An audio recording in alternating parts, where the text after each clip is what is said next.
with Rob Sanders. We're waiting.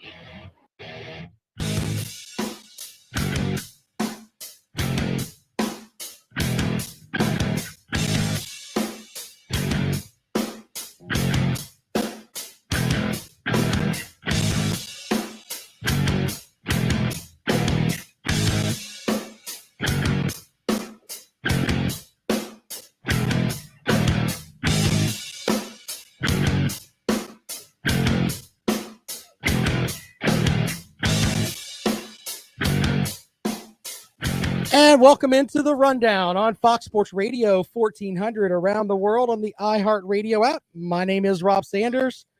As you can hear the stream feeding there, of course, glad to have in studio with us today. And I've been telling folks that I was going to wrap the NFL draft, but why not have someone to play in the NFL? Levon Kirkland joins us on the program today. Levon, what is up, my friend? How are you? Everything is well with me. I just went down to the state building, the Capitol building here in Columbia. They had this thing for high school kids, decision, and it was pretty good. A lot of high school kids out there, a lot of colleges, and South Carolina Football Hall of Fame was out there, man, spreading the joy and love. Well, and you guys just had your induction over the weekend. Yes. And I mean, it's just great, the folks that you put in there. But Chester McLaughlin, which was a teammate of yours, right? Uh-huh.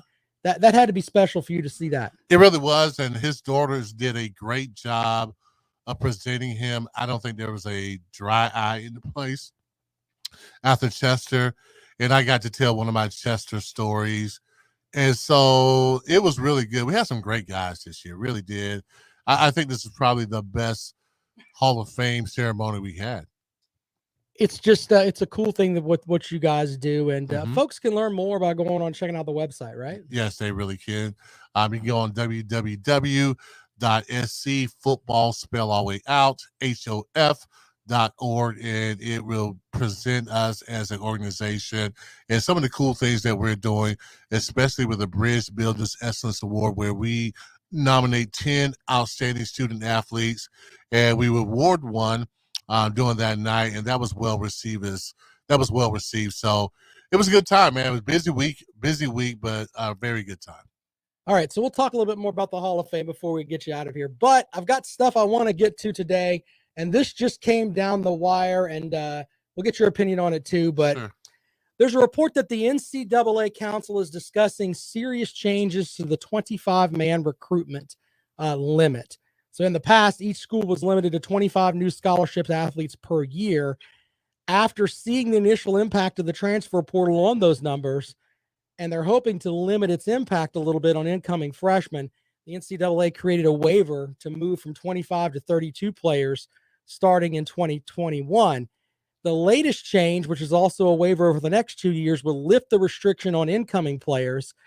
And according to report from Athlon Sports' Brian Fisher, the change could go into effect by the end of May. So what that means is that it would lift that restriction on how many players they could actually bring in. And when you step back and think about it, that's huge news. You only have so many spots. Now, let's just be honest. Big schools oversign. They bring in more. They bring in more than what they have anyway. But now, I mean, it's going to be even worse, I think. Probably so, man. If you really think about it, gosh, man, I just really I feel bad for college football right now. You know, they're having trouble with the NIL. They're having trouble with the transfer portal, and now you dump this on them. It's just a whole lot. The idea is that you can sign more players because you may have what Jordan Addison, the young man from Pittsburgh, who basically said, all right, I'm leaving now and I'm going to go somewhere else. Right. I think that, and that guy won the Biletnikoff Award. He did. And so he is going to leave that Pittsburgh program where there were people that were talking about, not necessarily on this show, but there were big-time college football voices out there that were talking about Pittsburgh probably being a dark horse to go to the college football playoff. All of that's shot now. You have that guy that's gone, and Pittsburgh turned into it's most likely a 7-5 team now. Well, then also, I mean, you have a different quarterback coming in. So I thought that would be an issue for Pittsburgh, but yeah, losing this guy as a wide receiver is huge. Do you think there was some tampering going on? Perhaps? Well, I Coach Narduzzi up at Pitt was given the business there to Lincoln Riley, and said basically that's kind of what's going on. But we have to step back for a second. One of the first coaches that said this was going to happen, and we were going to have a lot of tampering and a lot of all this going on, and everybody laughed at him and said, "Oh my goodness, that hiccup in Pickens County doesn't know what the hell he's talking about." Right. Dabo Swinney saw this before everybody else. Oh yeah, no question about it. He stated it earlier, and now you are hearing those phone calls late at night saying, "Come play with us. Yeah, we got a deal for you. Yeah, how about $300,000 to sign with us?" It's the Wild Wild West. There's a term I want to use, but I can't use on the radio. But let's just say it's just bad. Yes, it's a sandwich we all don't want to eat. Right. So, but according to this report, also there's also talk about setting up transfer portal windows. So basically, what would happen is that you would have essentially from like a 2-week window in November and then a 2-week window after spring practice, where that's the time where you can declare and you can transfer out. I don't have a problem with that because the transfer portal is going to be there anyway, but we know you only have this date to this date. And I think that makes it easier on the coaches a little bit too. And it makes the players, you have the option of going. You can go and do whatever it is you want to do. Right. We're not taking anything away from the players, but we have a window so we know what we're going to deal with. Yeah, I thought it was getting a little chaotic, to be honest with you. I think it's not, along with the NIL. Is there any regulations? I mean, is there any? Is there any rules? I was kind of confused of, when can you go in the transfer portal? Confused about the NIL. I think it seemed like it was a knee-jerk solution, and it's even worse now. It's just worse now, I think. Billy Online says, do away with the transfer portal and the NIL. Go to class, play football, and graduate. You heard that before. Ooh, yeah. Get drafted or go to work with your degree. Yeah, I mean, there's a lot of folks that are on that train, but I can also understand though, the old story with the Fab Five where they couldn't put gas in their cars, what they're talking about, but they're selling their jerseys in the bookstore. Well, let's make no mistake about it. Scholarship is not actual money.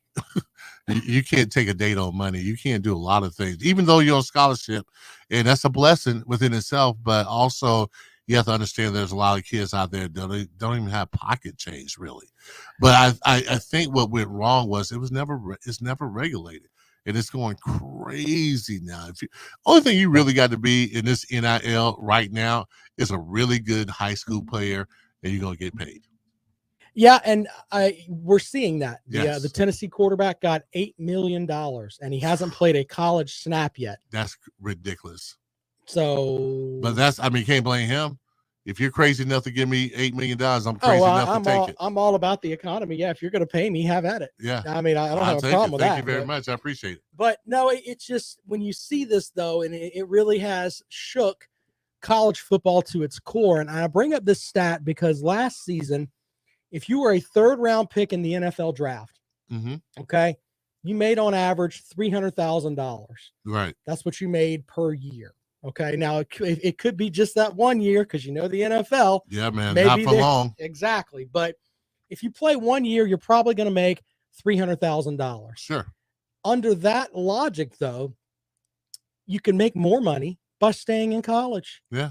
You really, really could stay in college and do promotions for, I don't know, Bojangles, your favorite chicken company, whatever it is. They're going to pay you more money and you get to stay in school. So under that idea, maybe we're going to have more guys that are going to stay for their senior year just because the economics say they have to. Yeah. Well, I mean, that makes a whole lot of sense. If I'm making more in college, I mean, why am I going to the NFL and being a third rounder trying out for the team, not knowing if you're going to make the team or not, Right. or not knowing how long you're going to be on that team. So it makes a lot of sense if you can get a great deal now with the NIL, Right. get that great deal. Well, but as a 3rd round pick, you're not guaranteed to make any NFL team, are you? You most likely, I would say 3rd rounders, you are most likely make the team, but it's not a guarantee. It's not an you're gonna make the assurance. team. I No. could sit here and promote Bojangles Chicken, Yeah. and I know that I'm going to get that money from them regardless, as long as I go out and play what I normally do here in college. Right. But it's kind of funny though. But I mean, you could get that and not. I mean, if your game goes down, you're still kind of getting that money, right? I mean, is it guaranteed money that you're getting with the NIL, or is it? I think they signed yearly like basis. It's a yearly contract, but right. I remember like Ace Sanders that played for South Carolina, Sure. who was a smaller Right. running yeah, back type wide receiver. I Now remember him. he was a very hell of well. a player. Yeah. Don't get me wrong, but the reality is he would have made a lot more noise at South Carolina if you'd have been there for his final campaign. And but if I could look at it and he was talked about, hey, I'm going to get drafted here or there, hey, I can make more money staying here. I think that's the way it's going to work out. I really do. So we'll see on that, but I'm all for the transfer portal window. If we're going to have the transfer portal and the toothpaste is already out of the tube on that, let's just have it set up. Look, we're going to give you the opportunity. You can do that, but you can do it from X date to Y date. You have 2 weeks here to figure it out. Right. And, why not? That in life, we have deadlines as people. Yeah, give them that opportunity and tell them that's when you got to do it. Make your choice. I think so too, because I think before kids were just going into the portal, and I don't know if it was something that was a cool trending, and that's what a lot of coaches are saying. Right. That a lot of kids were just going in because it was cool to go in, and without knowing information that they probably should. I wonder how many kids are still stuck in the transfer portal. I guarantee there's a lot more. There's a good bit of kids that are just in limbo. Do you think that there's a section of kids that are saying, you know what, I'm not quite getting the amount of snaps that I want? Right. The running back that played at Clemson that went to West Virginia, I can't remember his name, but he'll be there at West Virginia this year. Maybe he decided, you know what, I can't get quite enough snaps there. Maybe he's trying to send a message to the coaches. Hey, if I get some more snaps, maybe I'll stay. Maybe it's kind of one of those things too. I mean, do you think that maybe they're doing it to try to get more playing time? Oh man, they're being. I mean, I can see that as well. I can see it as well, but I mean, I'm from that era where you had to compete, but I guess not now. I mean, kids probably are promised the world. They go to that school, then they realize that it's not quite like they thought it would be, and they think like, "Hey, I can go where I think the grass is greener." And I'm not sure if it is a lot of times. So do you think we've gotten to a point with kids now where they are so built within themselves that the idea of competition scares the hell out of them and they don't want to do it? I think in some ways, yes. I even thought that probably football is probably the hardest thing that a lot of them have ever done in their life. It's probably the hardest work they ever done. Where I come from, like working into tobacco farms and, doing stuff around the house, where football wasn't really that hard to me. But, nowadays, football is a break from the break fields. from all that. Yeah. But nowadays, I can definitely see that, where we're talking about social media. We're talking about guys who are getting really propped up, even though they really haven't done anything. Coaches are offering them the world, and these kids come in and they realize that, man, this is not as easy as I thought.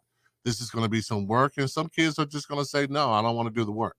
I think we're at a point now, and I use my niece is 18, and I've seen the way that just young men are around her, where and maybe it's a societal thing where everybody's scared of rejection.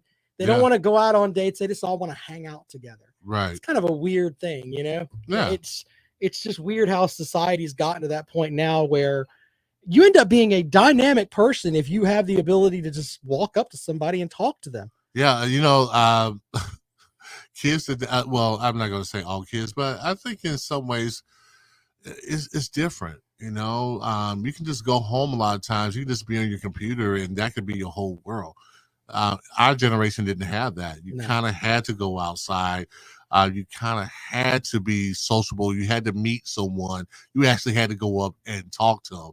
Nowadays, you could keep that distance and maybe still talk to them, or they don't see your face or whatever like that. You can hide behind a computer. So it's just different. Billy Online says, my dad back in the early 50s look forward to August 2nd or look forward to August 2 days to get out of working in the fields.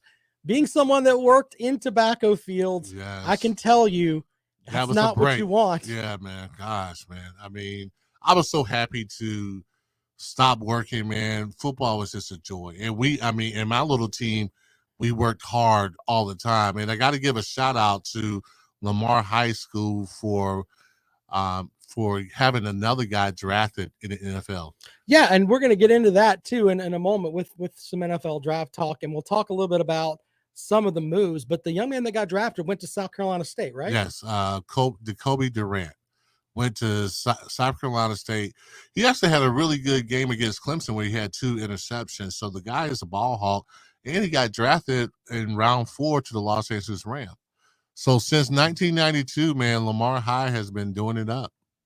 Yeah, that's you guys put what? How many is it in the It's NFL? 6 guys that have gone to the NFL, but you got to realize that the town maybe have 1,000 people, and I think it's like 300 students in the school at one time. There's so something in the water. You think it's something in the water? It's got to be something or some genetics down there. I don't know. You know, it could perhaps be something in the water, but Got some strong families down there, I'm sure. it has. Lamar has always had pretty good athletes, even before me. Right. So there you go. Well, you mentioned the young man getting drafted, and I've actually had this question to ask you here. When it comes down to it, you play multiple sports in high school. Right. Do you think that kids should actually play multiple sports, or should they just focus on just one? I think they should play multiple sports. And the reason why I think that is because I think it helps you in your main sport. So say I'm a football player, but I play basketball and I run track. You're going to be a better runner because you run track. You're going to understand the dynamics of running. And if you play basketball, you're going to understand angles. You're going to understand how to defend, how to move, and do different movement. I think it's better when you can do that, multiple sports. But, nowadays, I imagine some kids, they have one sport, or the parents think they're better in this sport, and they focus on that one sport. I think when you get to college, you're going to be focusing on one sport anyway. So in high school, why don't you go out there, have some fun, play some different sports, and really get those dynamics that will be helpful to your main sport. Levon Kirkland joining us on the program. We're going to take a quick break. When we come back, we'll talk about what the Carolina Panthers did in their draft and the quarterbacks that were on the move too. All of that and Levon's opinion on who had the best draft. We'll get into all that and more in just a moment. This is The Rundown. You're listening to Fox Sports Radio 1400.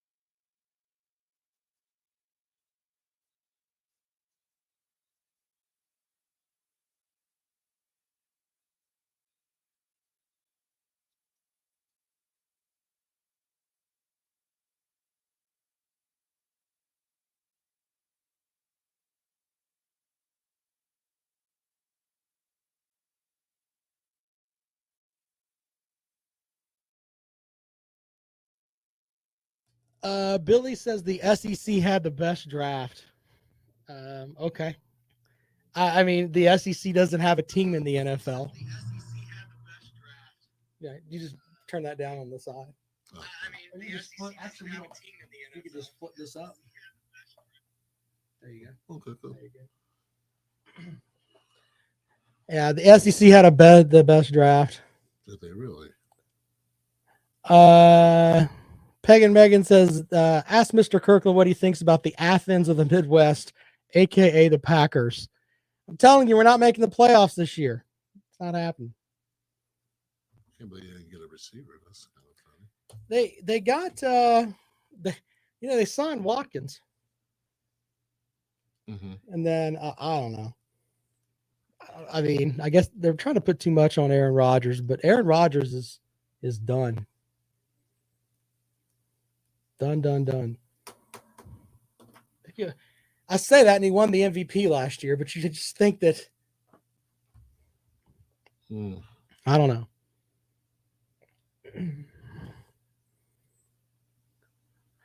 Dakota says, I got my SEC tramp stamp removed. Good for you. Good for you.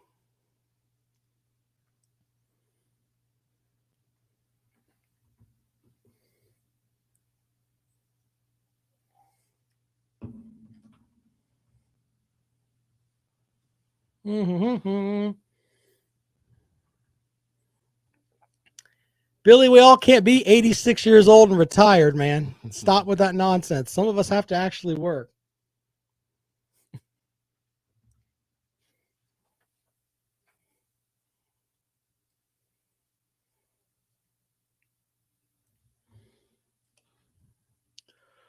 Oh, goodness. Rundown, hello. Hold on, man. All right, we'll get right to you. Philly's 86. Stop it. Welcome back to the Rundown on Fox Sports Radio, 1400 803-978-1832. LaVon Kirkland's in studio with us. Talking a little NFL draft recap, all of that for you. Let's go out to the phones. Welcome into the Rundown. Good afternoon. How's it going, Rob? Bluegrass Sports Media. Greetings. What's up? Hey, I didn't get to catch the show yesterday, but I watched it later, and I saw you were talking about Urban Meyer. Yeah. Possibly coming back to the show. No, he's not. He's talking about he's going to be doing some TV work. Yeah, TV on Fox, right? Yeah, supposedly. So I really like Urban Meyer on TV. Can I pitch a show for you right now? Sure. What show do you want to pitch? So I really like when Urban Meyer does film breakdowns. So I think it would be gold if he did a film breakdown of the alternative angle of him and that co-ed at the Chop House. Well, that might be some good stuff there. I think that he should do a medical show to talk about how he can get over heart ailments and everything else in a matter of one calendar year. I think that would be a great show. That might be a hit too. Yeah. Now, Urban Meyer, I mean, the best part of that story yesterday was Shad Khan basically coming out and calling him a liar and saying, "Hey, I can't work with this guy." So you had one of the NFL owners who basically came out and said, "Yeah, this guy is a piece of trash, and I'm not going to work with him." Well, how can anyone hire him? And here's the thing: I think he would still, if he walked back on the campus at Ohio State, they would still love him. But there's going to be someone else that's going to say, you know what? Maybe he can come in here and revitalize a program. If you get to that point, you are morally bankrupt, in my opinion. We're playing football, not morals, Rob. I mean, I get that, but we're supposed to be building young men too. That's kind of important. Yeah, but I think we're a little bit past that. But then why don't we just have an all penitentiary team then? We'll just get a bunch of guys that can come out and we'll just let them come out. Hey, you got drug charges and all that? No problem. Hey, you'll be a hell of a safety. Get back there and knock them out. Yeah, get a ringer. Sir, that's called the 2008 Florida Gators. It was coached by Urban Meyer. Thank you very much. Yeah. All right, but anything else? Yeah. So to the transfer portal thing and the Addison thing, I think it's a bad thing, but it's probably a good thing for the overall product of college football. Why would you say that? Because think about it. It's just like you said earlier. You know, these guys that are going to be fourth, third round picks are going to stay in college, and they're going to take the money in college. Making better players stay in college is going to make the product better in college football.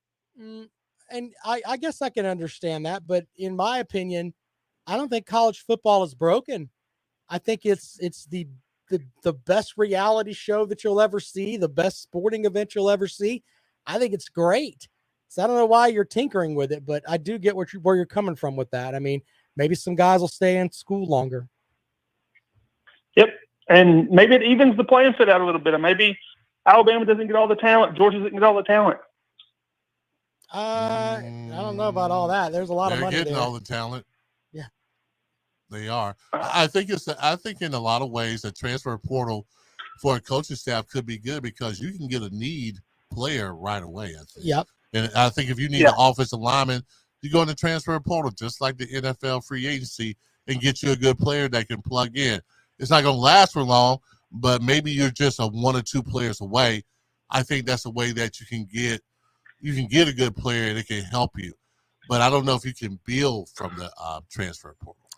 Question from Billy. He wants to know who names their field after a grocery store. Can you help us with that? The same. Can you ask Billy who's going to be bankrupt after they pay this quarterback $8 million? I don't think Tennessee will miss a beat, brother. Don't think they'll miss a beat. I don't think they care. So if Texas A&M paid their recruiting class $24 million and Tennessee paid a quarterback a third of that, right? How is that going to work out? I don't know, but I mean, I don't fault him for taking the money. They offered it to him. Yeah. Oh no, it's not the kid's fault. I mean, he took $8 million to go ruin his career in Tennessee. Wow. All right, man. Hey, I appreciate it, buddy. Thank you for calling the show. All right, have a good one, guys. All right. Yeah, some of what he said was valid, and some of it not quite so much. Right. Anyway, 803-978-1832. Dakota says $8 million is pocket change to the University of Tennessee. Of course it is. Yeah, they're not going to miss that. Well, it's pocket change to the majority of the Power 5 programs. If you have it in your head that you want to be a football school, especially with the TV payouts, I think in 9 years it's like $168 million is going to be the payout for the SEC. The Big Ten's right behind them in the $130 million range. Right. $9 million for a quarterback. Okay, I'll deal with it. Yeah. And like I said before, man, if they're crazy enough to pay him, he should be crazy enough to take it. I wonder if Kentucky is going to get Kroger to sponsor some of their athletes, have them out there hawking sushi and everything else from the Kroger. Yeah, you never know. Why not? Know. All right, 803-978-1832, 803-978-1832. Let's talk a minute about your Steelers before we go to break here. Sure. They've had for a long time, I mean, stability. When I think the Pittsburgh Steelers, I think about stability, whether it's coaches or even quarterbacks. I mean, with Roethlisberger playing as long as he did, now they're charting into new water because they got Matt Corral. Not Matt Corral, Kenny Pickett. Right. And he just leaves his college locker and goes across the hall, basically, I guess. But that's it. What do you think of that pick for the Steelers? Ooh, I think that this pick they didn't think Kenny Pickett was going to be there. They didn't think he's going to be there. They thought that maybe he'll be drafted a little earlier. That's why I believe, in my opinion, that Malik Wilkins, or whatever his name was. Malik Willis, yeah. I think that they thought that he'll be there. Hey, we can get this kid, groom him for a year, and then maybe he'll be ready the next year. But when they saw the opportunity to get Kenny Pickett, who's a guy, I know what people are going to say. Well, he's 25 years old, and he has small hands. But I think he's probably more so ready to go in and start and challenge Mitch Trubisky for the job. So I think that was the best quarterback in the draft, and so they had to pick him because he was right there. But they probably thought, well, he's not going to be there, so we'll get this Willis kid, and we'll develop him for a year. We'll let Mitch play. We'll see how it goes, and this guy should be improved. But now you got a guy that I think that probably can challenge Mitch Trubisky. Well, we'll see on that. But Kirby's Visor Online says the Steelers got George Pickens, who was, if you take the character issues out of it, I read several reports that, you've actually said this on the program. Can he play? Yep. And on the field, he can play. Yes. Now, is he a goofball off the field? Mm-hmm. Yeah, he's had a record of doing that. Yeah. And he may get in the pros and figure it out and be like, look, this is my existence now. I can't be a goof off. But I think that was an interesting pick there for the Steelers. But when you have Coach Tomlin, in my opinion, who, I mean, let's be honest, he's had prima donna receivers there before that he's managed to keep them under wraps, basically not under wraps, Right. but keep them doing what they're supposed to do. I think that's a good, solid spot for him. Oh, no question. I thought they got it. I thought they did great with that pick. But like I said, you know, the thing is, and a lot of coaches, they look at it, it's like, can the guy play ball? Oh, well, coach, he's a goofball. I asked you, can he play? He can play, coach. Okay, let's get that guy. Because they probably, you know, they look at it and say, well, the stuff he did wasn't terrible. We can handle that. And if they can't handle it, guess what? They just get rid of him. They can let him go. They'll let him go. I think that when you look at a rookie contract, especially, if you can get a guy that is dynamic as Pickens is, and you can get him in the second or third round where you're not going to have to sell the farm to get him. Right. If he look, come in, do what you got to do. I'm going to give you second round pick money. Right. But if you don't have it together, we just let you go. We just cut you. Yeah. Yeah. We just cut you and let you go. You go your own way. And if you go somewhere else and be successful, man, good for you. Yeah. So we'll see how that works out. But I thought that was interesting that that's kind of the route the Steelers went. And I like Pickens going there. I think that's going to be really, really good for him. I mean, and maybe it's just because of the amount of respect I have for Coach Tomlin, who is a no-nonsense type guy and wants the best players on the field, and he manages to make it work. Quick phone call. He's a real deal coach. He really is. Great coach. Quick phone call before we go to break. Welcome into the program. Good afternoon. Hey, it's Big Barney Ross. I just wanted to run a scenario by you and see what you think about this. Now, Kentucky's got Kroger's, and it's pretty much a lot of medical schools there in Kentucky and Lexington, and like Louisville's got the dental program. Now, there's a lot of companies and countries like China and Russia and Japan. I know the Middle East has a lot of stake in Louisville. India will put a lot of money in these universities to get their kids on the roll. What's to stop them from, the university or the board, water board, or whoever in Louisville to say, if you throw $100 million at our university and get some of this NIL, we'll funnel it through some of these bourbon, I don't know, like tar bourbon companies that Stoops owns, and maybe we could pay for some more players and outdo Texas A&M. I mean, can we Jeff Bezos this? I mean, can this go global? Does it just have to be local boosters? I mean, I don't think people understand the actual dollar amount that gets funneled through a university at any one given time for whatever reason or another. But I want to get your take on that. Yeah. See what you think about that. Big Barney Ross, I'm out. All right, brother. Well, that is very interesting because if when you look at the stuff that we dealt with the college admission scandal, where folks are trying to get their kids into Southern Cal and places like that, where it's really tough to get in there. Look, if I go to an administrator and be like, look, I'm going to give you $50 million because I have it and I'm not going to miss it, but I want my kid to come here, I think that happens. Absolutely. Of course it happens. Yeah, I'm just saying, I think that absolutely happens. And then, why wouldn't it happen? I want you to take that $50 million and make sure you buy me a nice quarterback when I come here on family weekend so we don't lose on homecoming. That's what I want. And when you have that kind of stroke, I think what Big Barney Ross said makes sense. And that is the thing about the NIL, that you can get creative and you can have a scenario just like that. Just like that. NIL's the Wild Wild West. It's the Wild Wild West, where I can just come behind you and shoot you in your head, take your property, and nobody's going to say anything about it. More of the rundown when we come back. This is Fox Sports Radio 1400. That's funny.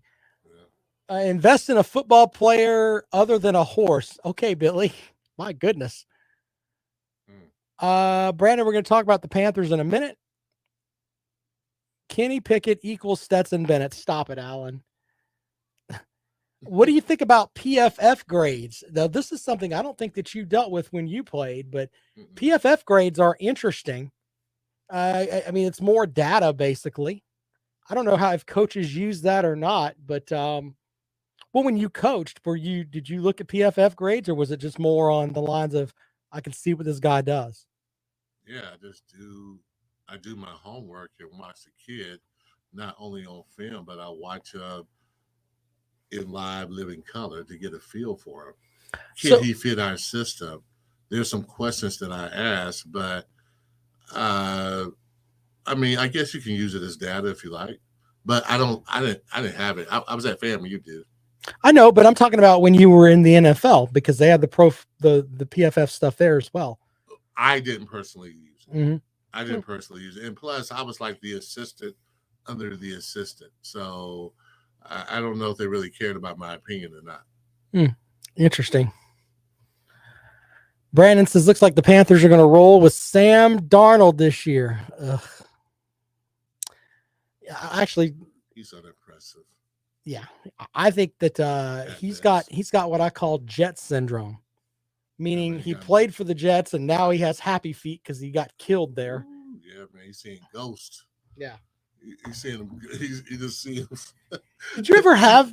Well, I'll ask you that when we come back. But that's I mean, I've heard players talk about that where, you could just see it in some of these guys' eyes, like they're just seeing things that just aren't there. Things that are not there. Yeah. Yeah. How do you get out of that? Some therapy. How can you cure happy feet?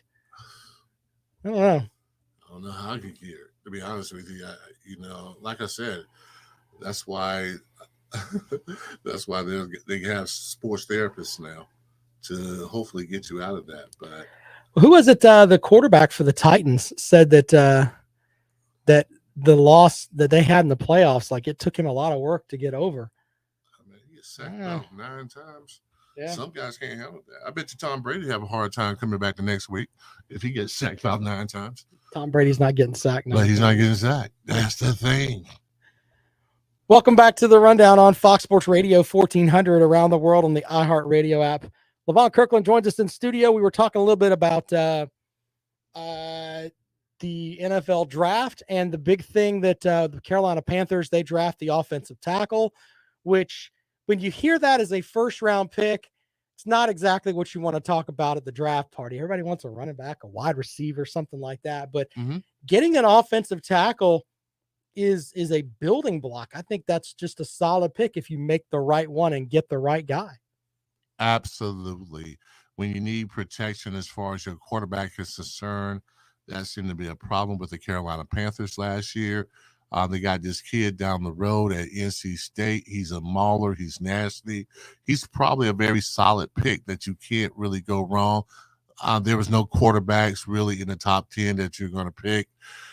And maybe you're trying to protect your guy. And you're saying we're protecting our guy. And I don't think it was a bad pick at all. I thought it was a pretty good pick, especially, I mean, it's a local kid. You don't really want him to get away, especially when he's that good. So I didn't think it was a bad pick. And then it got Matt Corral in the 3rd round. So and I think he has potential. In my opinion, I'd start Matt Corral game 1. And I'm serious because the stuff that I've seen from Sam Darnold, and we were talking about this during the break, he's got Jet syndrome. He's seeing things that just aren't there. He's seeing what we call ghost. Yes. Did you ever have to deal with that where, your defense, and you played with some damn good defenses there. And I can imagine you and Kevin and Kevin and those guys just Kevin hitting people's Greg. Heads. Oh yeah, you got in their heads big time. Especially like back then, you could control the middle a lot more on defense, right? And you can knock guys around. You can send them to Kingdom Come, and those guys got a little afraid about coming across the middle. Now you didn't. I'm just from my perspective. I don't think that you were a guy that said a whole lot to people, but you had guys around you that did though. Well, I had talkers. Yeah.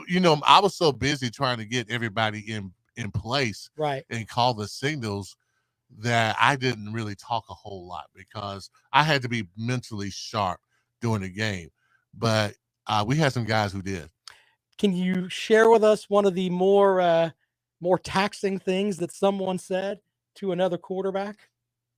Oh, I just remember Greg Lloyd telling Brent Favre he was going to F him up. And this is a preseason game. No reason to even do it. Preseason game. It's a preseason Sure game. enough, I'm gonna knock your man. block off. That's great. Yeah, and he comes off the line of scrimmage, man, full steam ahead. And Brent got the ball off, but back then you could wait about 2 seconds to hit the quarterback.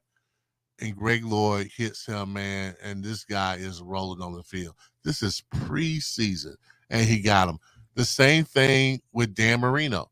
He told Dan Marino he's going to knock him out the game.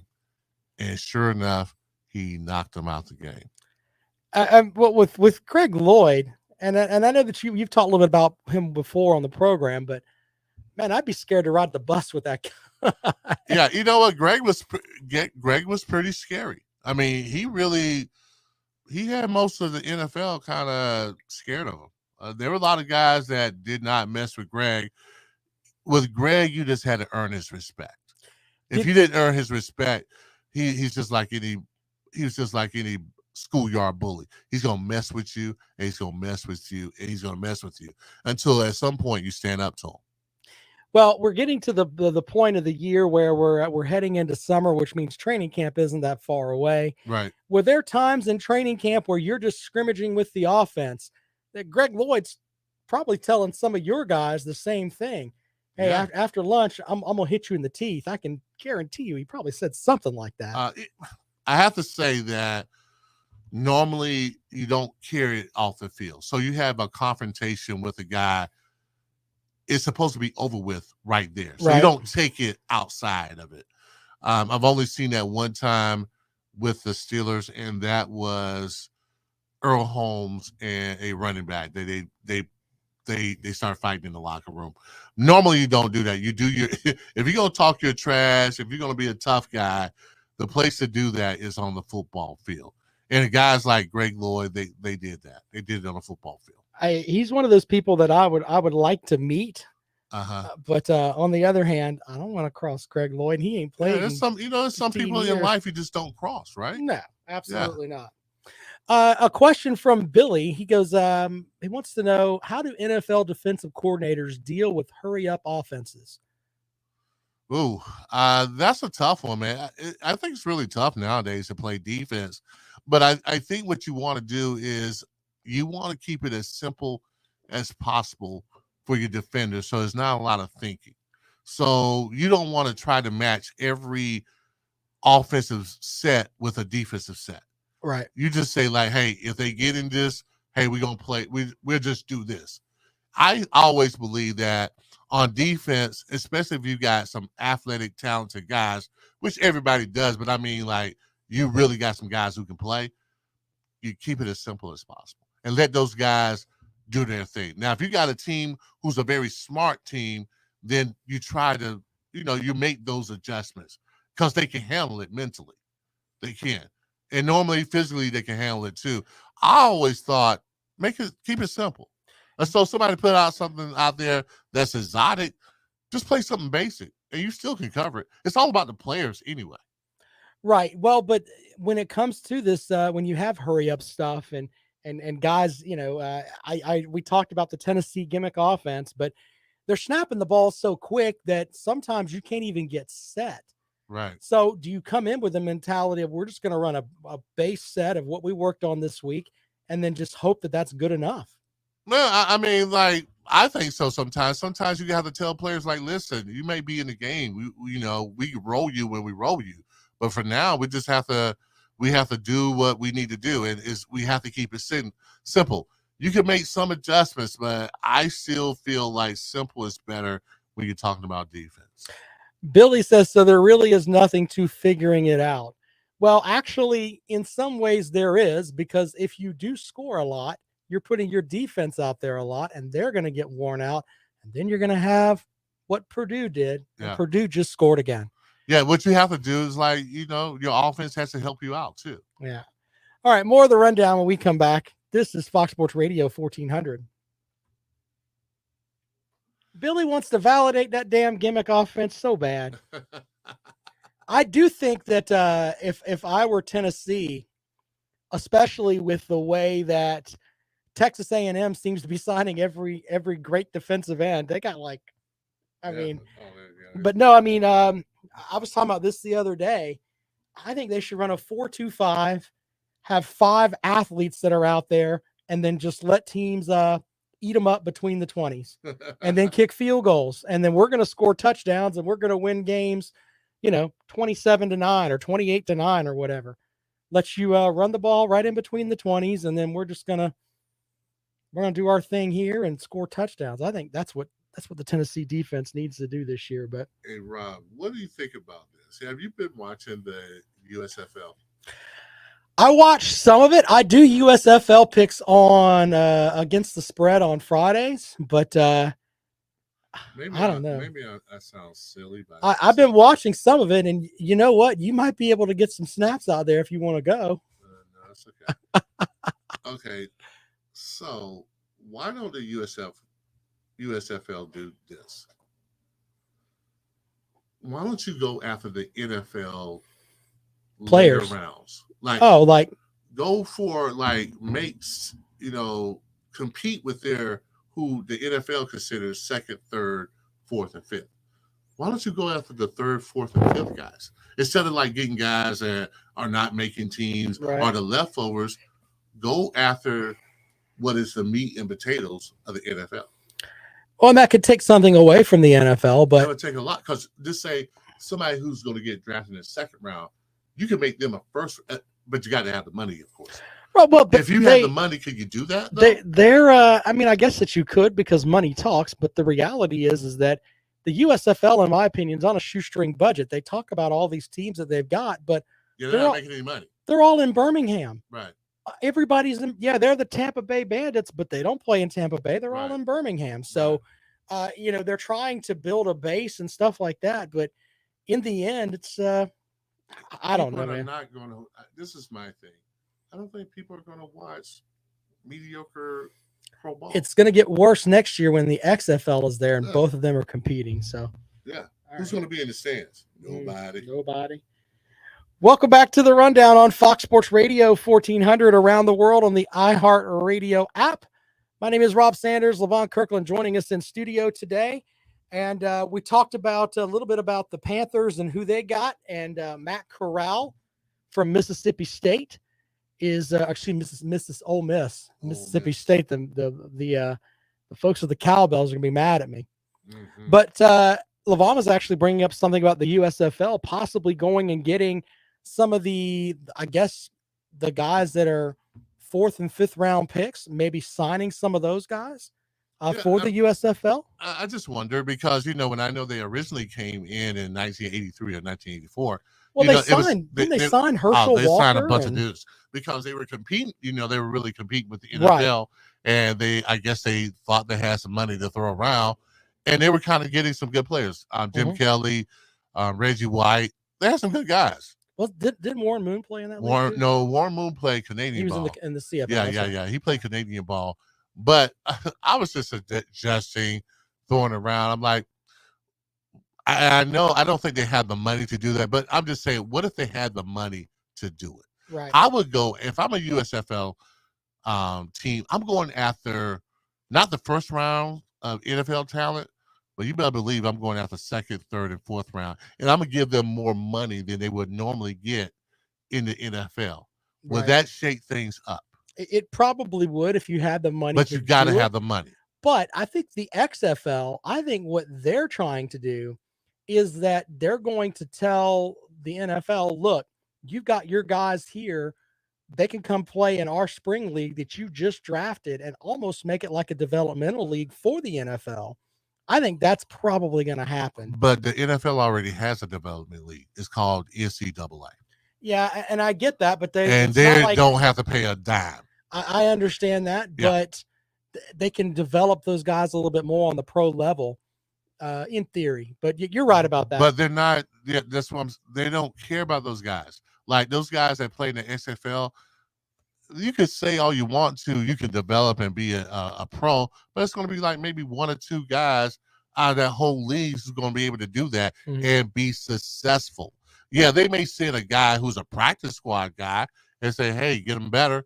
But the NFL understands we don't need a development league. They tried that with the NFL Europe. It kind of worked, kind of didn't. And they're just like, you know what? College football is our development league. That's our farm system, and we don't have to pay anything for it. The lower back tattoos from the SEC folks, they're all, it's called the SEC. It's called the SEC. Just stop it. There's good football outside of the SEC, you simpletons. Yes. I don't understand why, we invented football in the SEC. No, you didn't. No, you didn't. It's just ridiculous. The more that I hear these guys, and a lot of them are fans of teams that aren't going to make the playoff, haven't made the playoff. They're just riding Alabama and LSU, Auburn coattails, and Georgia coattails too. Yeah. It's like, just stop it. There's good football outside of the SEC. So insane. Anyway, 803-978-1832. LaVon Kirkland joining us in studio.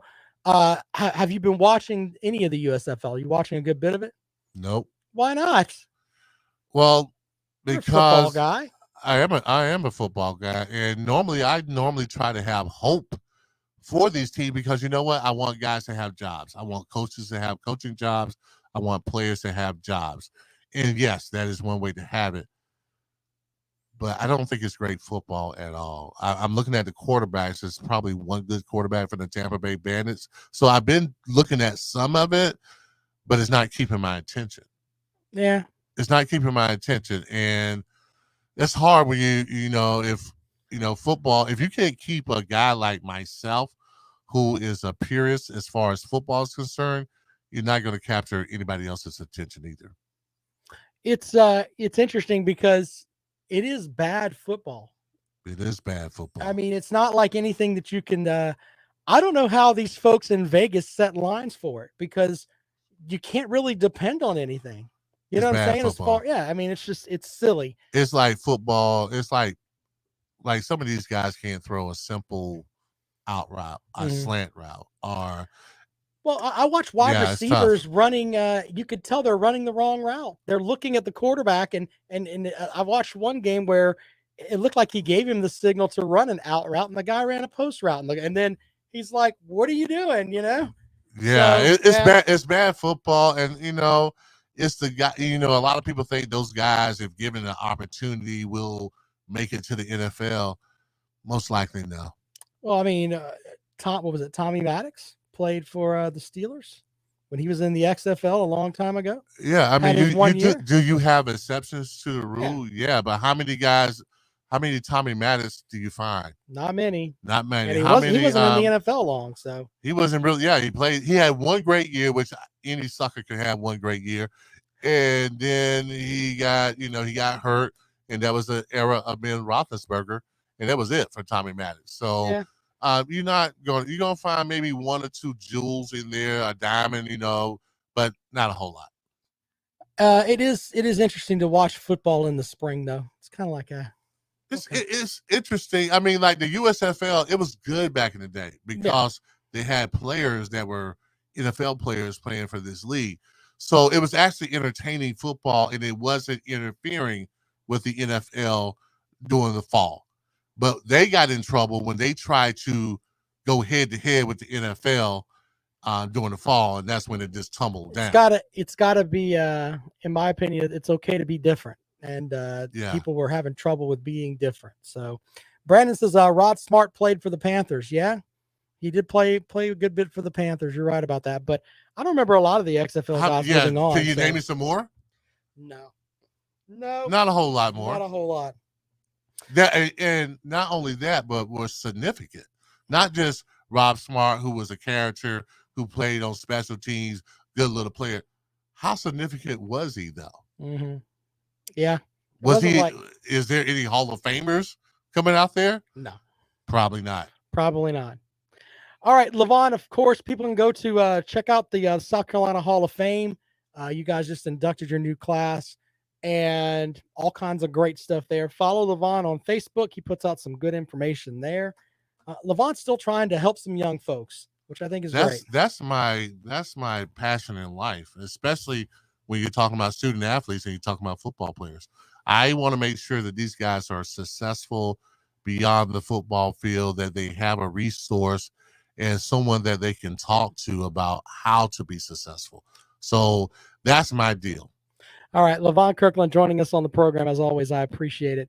We'll be back at it tomorrow here on The Rundown. NBA playoffs tonight. Go watch Luka Doncic tonight, as hopefully he doesn't knock off my Suns. We'll talk about that tomorrow on The Rundown.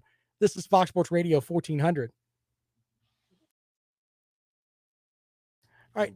As always, I appreciate you guys. And by the way, what was it? Billy made the comment about SEC teams during the BCS era. When your commissioner writes the BCS, of course your conference is going to do better in it. Kramer wrote the thing for the SEC to put the league up there. Just stop it. You lower back tattoo folks are killing me. I think they put special ink in those things that are, it's like radioactive, where anyone talks about it kind of burns you back a little bit. All right. Appreciate you guys, man. We'll see you later on.